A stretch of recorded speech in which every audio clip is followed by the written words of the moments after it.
धनिया हमार धन जिंदगी बनैलू, दुनिया के छोड़ के तू हाथ हमर धैलू।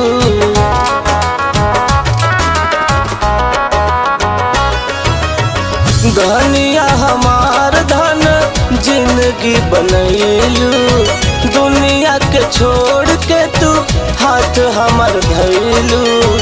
केहू न रहे बाकी तू अपनैलू।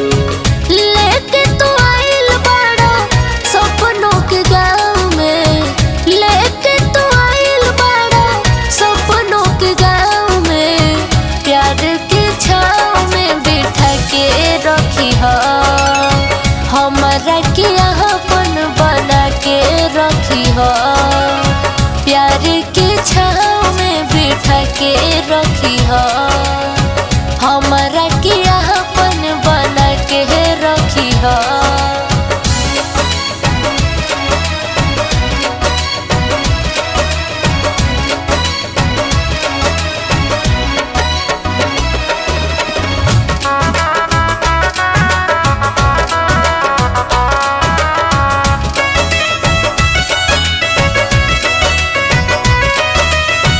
कर यकीन कबो दिल ना दुखाई, सातो जन्म ला तोहार साथ हम निभाई।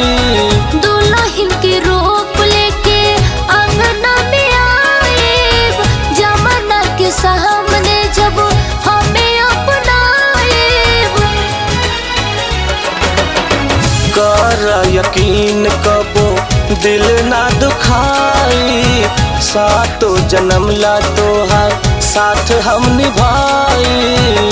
दुल्हन के रूप लेके अंगना में आए, जमाना के सामने जब हमें अपनाए।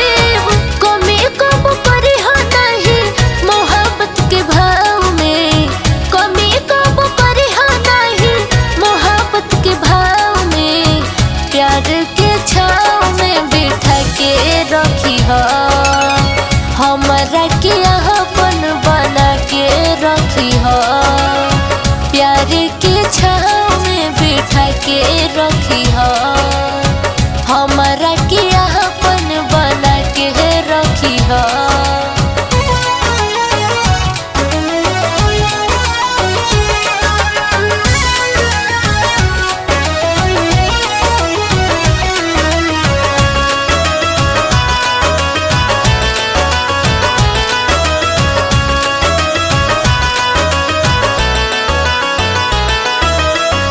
क्रिया बराम जी के साथ नाही छूटी, सांस भल टूटी बाकी हाथ नाही छूटी। बात यकीन तोहरा बात पे सजान हो, तोहरा ही रूप में पा गईने भगवान हो।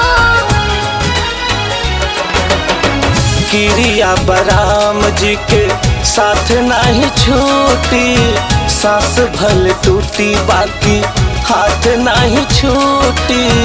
बात यकीन तोहरा बात पे सजान हो, तोहरा ही रूप में पा गईने भगवान हो।